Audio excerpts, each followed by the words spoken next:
What's up? I know this one was quick, wasn't it? So, this week is actually very important to me because this Friday is my birthday. Yes, Friday's my birthday, and around my birthday I always get a little reminiscent and think about my past. And so I wanted to do that for you, a little bit about my past. And one of the things I think about in my past is Disney. It's been a part of a lot of our past. It's our childhoods. So why not do this?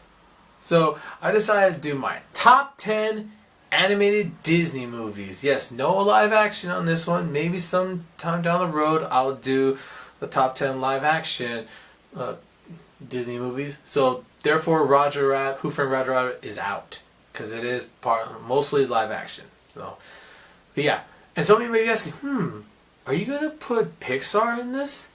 Yes, I am. Pixar is a part of Disney, so I wanted to put Pixar movies in this list too. Now some of you might be wondering, well, some movies weren't made with Disney, some were just Pixar by themselves. I don't care. I don't care. This is just the movies I like. And so speaking of Pixar, number 10 is Toy Story, Pixar's first animated movie. Yes, the first 3D animated movie that Pixar made. It's kind of fun to look back and watch this movie. You know, when you think about how far the studios come, but also look at the story and the idea of growing up in a sense. You know, you have this boy who has these toys, and they're sentient, they come alive, and they're kind of scared to be forgotten, that's the best word. Forgotten by new toys, new gadgets. And this is before the age of smartphones and all that. So people still cared about, toys being played with. So yeah, this was one of the first Disney Pixar movie. It's a lot of fun. You had Woody being voiced by Tom Hanks and Buzz being voiced by Tim Allen, a bunch of other different toys. It's pretty interesting. The environment they create, the kind of personalities each toy has. A lot of fun, a lot of interesting tidbits that you see here and there. And it's definitely a good movie to start Pixar's journey in a sense. And I definitely enjoyed it. I don't know when the movie came out, but I guess I was on the fence of whether to keep watching certain cartoons or not and watching certain movies. But this is definitely a movie that kept me into the animated movies for a few more years at the very least. Also, number 9 on my list is Monsters, Inc.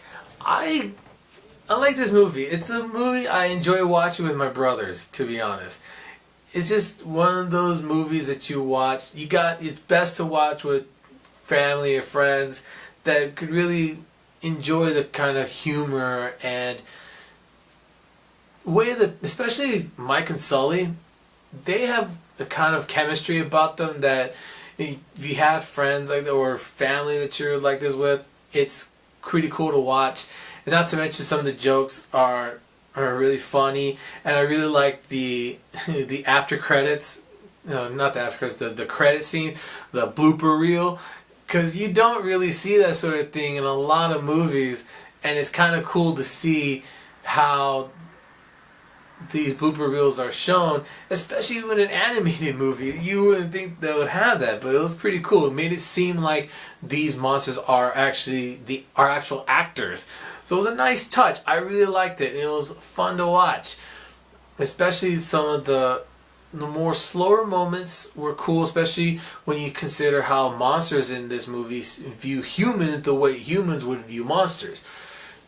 You would see that later with Hotel Transylvania, but I'm not going to talk about that right now. So, yeah, definitely a fun movie. I enjoyed watching with my brothers. Number 8 is Up. Have you stopped crying? Have you stopped crying? You have? Okay, good. So yeah, everybody told me about, the first 10 minutes, the first 10 minutes of Up. And my friends like, I cried so much watching that. Oh, I cried so much. And then one of my friends was great. She flat out told me, I was like, I cried so much watching that movie. I know you won't cry watching that. What's up if you're watching this? I know. And you told me that, but yeah, you're right. I didn't cry. It's a great gut-wrenching 10 minutes. Not to mention, they also set up what's going to happen farther into the movie. And it's a good thing to see that, because once you get to that part, you're like, oh yeah, they mentioned that in the right before the heartbreak and trying not to cry. And a lot of you failed at not crying. Some of you cried. Don't deny it. A lot of you cried. But yeah, it's a sad movie, but it's done so well. And I guess you call it an annoying sidekick with the kid, but he also has some good character growth, and he's not one of those, oh god, this is going to be the most annoying character in this movie, we're going to hate him. No, he actually starts to grow on you, and you start to kind of like the kid, and you want to see him get out of this safely. And of course, the dog characters are hilarious in the way that they're presented, kind of like dogs, especially Doug. He's just talking to him and squirrel. And then the one before that was, I have just met you and now you're already. I can't even say it without laughing. Oh man, but yeah, very fun movie. A lot of you will cry the first 10 minutes watching this because it's so. That could have been a whole movie unto itself before you get into the main story. And then you have a lot of cool moments and some stuff that even later on in the movie that kind of hits you, especially when you look back and think about the movie. It's like, oh, that's pretty terrible. And it's like, oh man, you think about it, and it's, yeah, you think back on the movie and you like it a little bit more. Number 7 is Robin Hood. This one is an old Disney movie, and it might be the oldest one on this list. I'm not sure, because this is Disney's first true anthropomorphic movie. All the characters are anthropomorphic animals.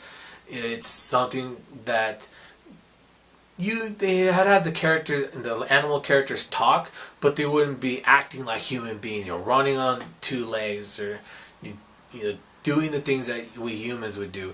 And it's a nice little take on the Robin Hood story, making Robin Hood a fox and having basically Baloo from the Jungle Book as his son, Little John. But I don't know if this movie came out before the Jungle Book. It might have.